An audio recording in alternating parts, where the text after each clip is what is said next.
What's your opening going to be? For Fallout? Yeah. Crash, bam, alakazam. I gotta look at you. One look and I yell timber.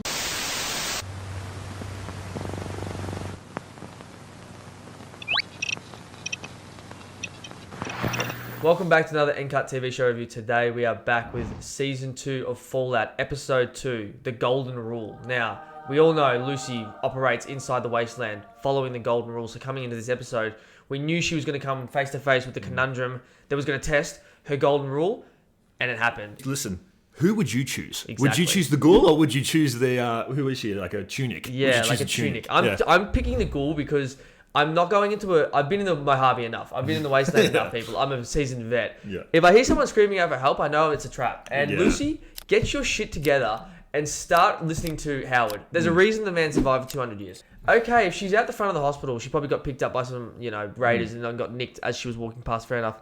All the way down in the basement? Yeah. Sus. She walks into the back rooms. That's how far back she goes. Yeah. It's like, what are we doing here, Lucy? Agreed. Yeah. She's starting to get a little bit on my nerves, Lucy. Season 1, I loved her optimism, her belief in people, her obviously vault dweller mindset. You've seen in Season 1 what the wasteland was like.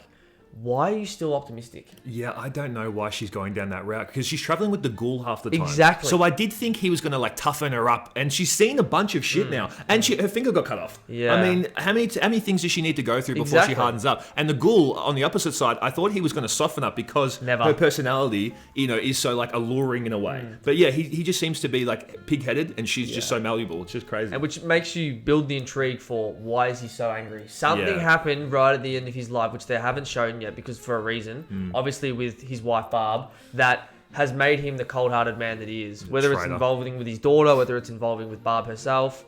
Obviously they're not all together, so something's happened. Yeah, I think it's maybe he hates Robert House so much, because play the games, If you pick to be on his side, he's actually a really good guy. And he gives you control of the whole New Vegas Strip. Because you're a traitor. Caesar's Legion, they can get lost. I hate Caesar.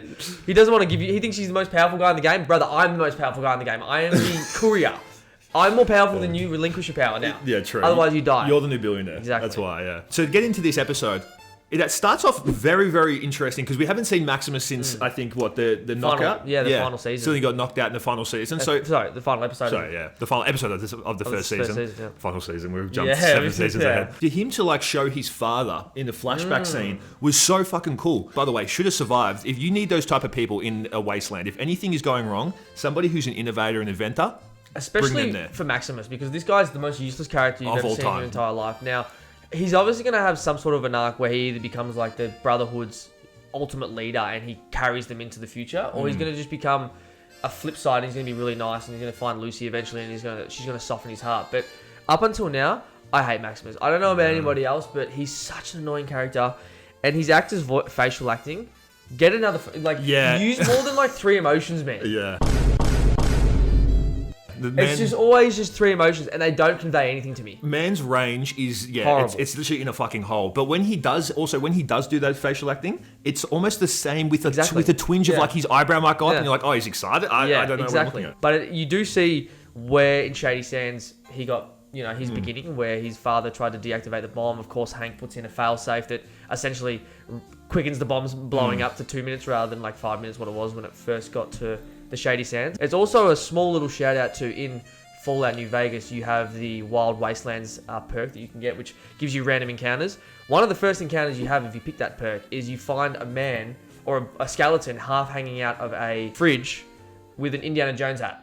So it's a shout out to the Indiana Jones movies. So that's why I think Maximus is somewhat of a fan service shout out, as well as one of the main characters. One thing that they do amazingly here is the fan service, because one of the little bases that the Brotherhood goes to is actually a shout out to one of the guys who, like a guy who made a mod for Area 51 as a form of base. Yeah. So even seeing like an alien in a refrigerator was a shout out to Fallout 4. Yep. But somehow you're in Area 51, which unbeknownst to me was like, that's only in the games. All I remember is that you have the alien that was in 4, and you just follow him into his like little crash site to go get his gun. That was it. So it was really cool to see that though. I guess that was a good thing. The mod is the Fallout Sonora fan project, which is like a little shout out, which you have to, if I think making a show like this, you have to shout out modders, because I 100% agree. With Bethesda, they're hand in hand, and you have essentially created brand new games with modders. Also, why those propellers worked after so many years? No just grease, randomly, no oil, just sitting in sand, like no not erosion. rusted. Yeah, no they're all erosion. galvanized. Apparently, Yeah. you just got to chuck it into your head that they've been really well looked after and maintained. Whoever created that, the pre-world technology, they just knew that there was going to be like a fucking sandstorm that was going to take over completely, and then they were going to be able to turn these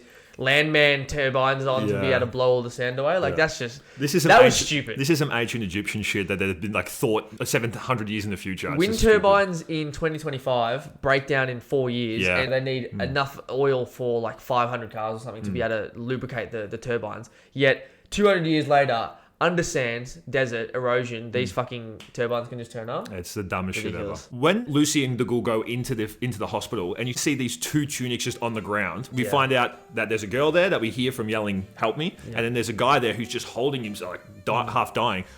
Tell me that's not Markiplier. First of all, number one, I know apparently it's not confirmed it's him. Looks identical to him, but he's killed in like 5 seconds anyways. Yeah. He's poisoned by the rat scorpion. And anyway. you see like the erosion on his back Radiation, from the stinger. We finally get to see a rad scorpion. Tell me that they still don't make your hair stand up on your arms when they pop out of the fucking ground. Yeah. They are my most feared animal or whatever in Fallout 4. They are the worst. They're just mutants. Oh, I hate scorpions. It also just makes you so excited for the super mutant whenever it makes its debut on screen, and also which I don't know how they're going to make it as cunning as they do and scary as the game, but Deathclaw. Yeah, Deathclaw's going to be so good. Because obviously they're trying to go with realistic looking creatures. They're not trying to like make them CGI and terrible. So the Deathclaw is going to have to be just crazy. I mean, the Gulper from season 1 looked crazy, looked cool with the human fingers inside the mouth, the human hands. So to see the Red Scorpion live, you saw the bear. The in the first season. So they're just cherry picking these little creatures because obviously it's hard to make them look good. So having them in there 24/7, but the Mojave full of rad scorpions, so you had to put him in there. And then we see later in the episode when Caesar's Legion gets a little bit of a show when Lucy and her are traversing through the forest, that she just bails on her anyway and doesn't even give her a heads up that, hey, this is the Caesar's Legion, you might want to run. And how was the prep with there too? She's like, I hope you don't get. Yeah. It's like, okay. Yeah. In the game, you can choose to be with the Caesar's Legion and they take you in and accept you. That still doesn't take away from the fact that they are a brutal, brutal outfit. They try and act like they're all good and they're fighting against the Vegas Strip and they're fighting against the NCR, but they are not good. You can see in the outro credits of the episode 2, they clearly are still crucifying people. Yeah. Who knows what's going to come next with the Caesar's Legion, with Lucy being kidnapped, essentially captured by them. How's she going to talk her way out of it now? But yeah. I mean, she didn't really help her case when she was like, one thing you got to know about me, I'm nice. Yeah, it's like, they don't give a flying shit if you're nice or not. You're probably going to, Tunic's probably right. Yeah. Let's be honest. And speaking about Lucy, we've got to talk about her father, the guy we all want to see captured, Hank, doing his experiments and trying to like really put this little chip down to micro size so he can blow up anyone's head that he wants to. Yeah. I guess he's trying to like stop that, I guess. Well, they're trying to create super soldiers. And what's interesting at the beginning of the episode, we see when the AGM or Amazon Studios comes up, it comes up on like a TV. If you look closely, the TV that it comes up on is actually the centerpiece for the soldiers that Mr. House creates for the Las Vegas Strip in Fallout New Vegas. And one of the main deciding factors at the end of that game is who gets control of the robot army that Mr. House created before the bombs fell. Whether or not Hank is creating a chip for those to create those soldiers, I think that's what he's doing. Maybe. I think he's creating that chip so he can create the animatronic robot army that you get at the end of Fallout New Vegas, depending on who you pick. One thing I did like about Hank's character was that he doesn't give a shit who it is. He just wants to like achieve his goal. Yeah. And it doesn't literally, you saw at the very start of this season, this episode where he blows up the whole town because he was instructed to. And then he tries to refine that chip from mouses or rats that don't work. Yeah. And then he's like, I need a human experimentation because that might be better. So repetitive though, like him just blowing them heads up. And by the way, why doesn't he just grab a whole handful of them? Why is he doing one by one all the time? The guy's just loving his yo-yo going back and forth to this thing. That would be fun though. Like you get a factory to you, a whole building to yourself. You get this little car like Austin Powers. Bro, just driving just around. whipping Like, this thing. That would be fun, and that's probably what you would do, especially after being like the overseer for the last however many years, where you've had to pretend to be this nice guy that you're just an asshole. Yeah. But what's interesting I find about Hank too is that he was an executive at Vault-Tec, so maybe the power has gone to his head. Because in Vault-Tec, he's probably a nobody. It always does. Speaking about power going to his head, has his kid as well. Yes. His kid finally like gets these people defrosted and they've now thawed out. And he's just lied to them completely and said, we need to find a way to get out of here. And he was obviously the first one to go up that ladder. I thought that was a really good manipulation tactic. I wonder if that was learnt from his father or it was just kind of inherent. Well, Norm has clearly got the smarts out of the birth, the DNA. You know, Lucy's the kind, loving. She's got the mother's side teacher, where she's the teacher. I want the best for the wasteland. Norm, cunning. I don't know where they're going with that plotline too. You know, you've got a settlement of pre-war humans and then Norm.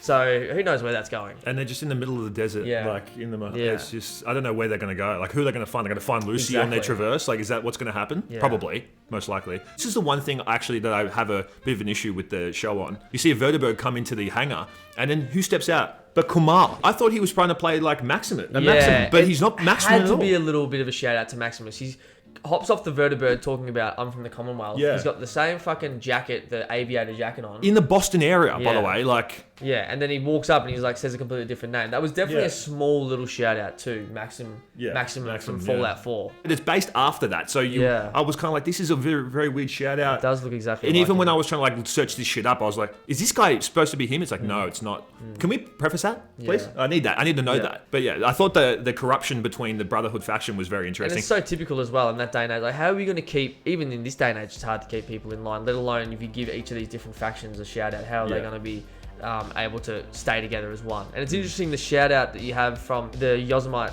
faction of the Brotherhood of Steel. That is essentially the base for Fallout 1, the game. Yeah. And then you have the Grand Canyon faction who are essentially in control in the Fallout New Vegas game by the Khans. So that's also interesting to see, like, if those different factions and areas will be implemented. Alright guys, if you enjoyed this review, don't forget to leave a like and subscribe. There's also a new hype button. 3 times you can click that thing, man. Don't forget. Anyways, this has been another NCUT review. Peace, we out. Peace. NCUT.